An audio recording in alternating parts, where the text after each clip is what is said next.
Time for What the Farage now. And over the weekend, top Republicans from around the US gathered at the Political Action Conference in the lockdown-free state of Florida on the banner of, and I like this, awake, not woke. But the biggest news out of CPAC was Donald Trump's near solid confirmation that he will run for president in 2024. The radical left is exposed. They're weak, and their pathetic policies have been out there long enough now that we don't want them. We'll never take them. The socialists, globalists, Marxists, and communists who are attacking our civilization have no idea of the sleeping giant they have awoken.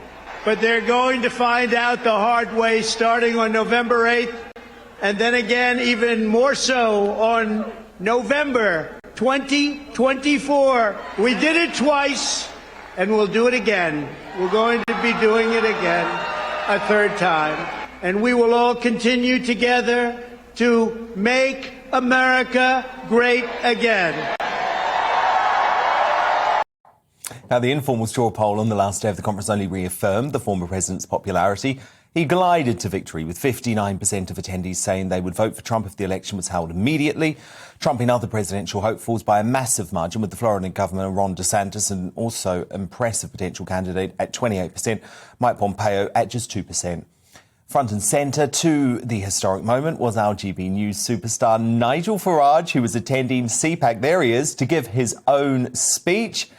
And Nigel joins me now. Nigel, is Trump in a better position than ever to reclaim the White House? Well, there are two things here, Dan, aren't there? Firstly, there is the nomination as the candidate for the Republican Party. For that, he's a shoo-in. There's no question about that. He is a complete shoo-in, although even if DeSantis runs, that Ron DeSantis, is coming up towards a third of the vote. Yeah. So it's a two-horse race, but Trump gets the nomination. Is he going to win back the White House, was your real question. If the election was tomorrow, it would be a massive margin of victory, even if there was some peculiarity on postal voting. 3 years from now is a long time. And let's face it, he is 75, so a lot will depend on his health. A lot will depend on how robust he is. But I think on some of the big issues, such as America's standing in the world, such as the southern border crisis. We think we've got a problem at Dover. There were 2 million people illegally crossed the border last year. And the key one, I think, that will come out from Ukraine as a major policy issue in America, and indeed it'll happen in our country too, is energy independence. Trump turned America into a net exporter of energy. Biden is taking it the other way. So for all those reasons, I think he's got every chance of winning in 2024, just with that caveat that a lot can happen in 3 years. Now, Nigel, you speak about his health. He looked full of beans to me, but obviously you were up close and personal with him, chatting to his team. Is his health good? Very, because he spent most of the time at Mar-a-Lago. He's not been under the constant barrage of criticism, false impeachments, Russia hoaxes, Mueller inquiries. What the man went through. I know what it's like to take stick. But, you do. What he you do. withstood was astonishing. And he's playing golf every day. He's lost about 20 pounds. And yeah, he's full of vigor. In my speech, I did say one thing.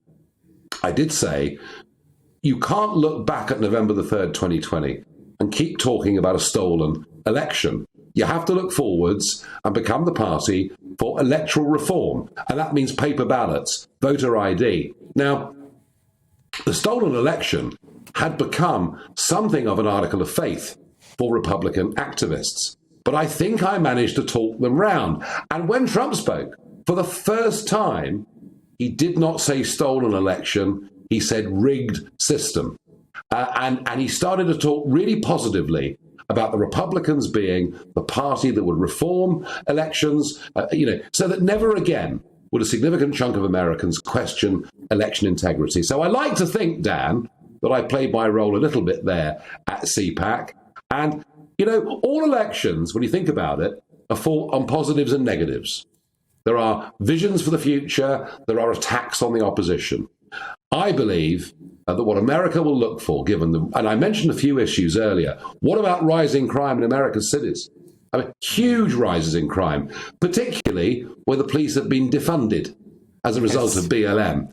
And on all of these issues, people don't want their kids being taught America's a dreadful country with a shameful history. You should be ashamed to be white. They don't want that. They want a fair America. They want a new version, a new vision of the American dream. And I genuinely, whatever flaws he may have, however unattractive he may be to some people, I think the values that he represents are ones that with good health and a following wind, will storm him back into the White House in 2024. And you know something?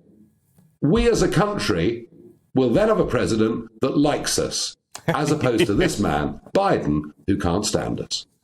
Very good note to end on. But he loves Ireland, doesn't he? He loves Ireland, just not the UK.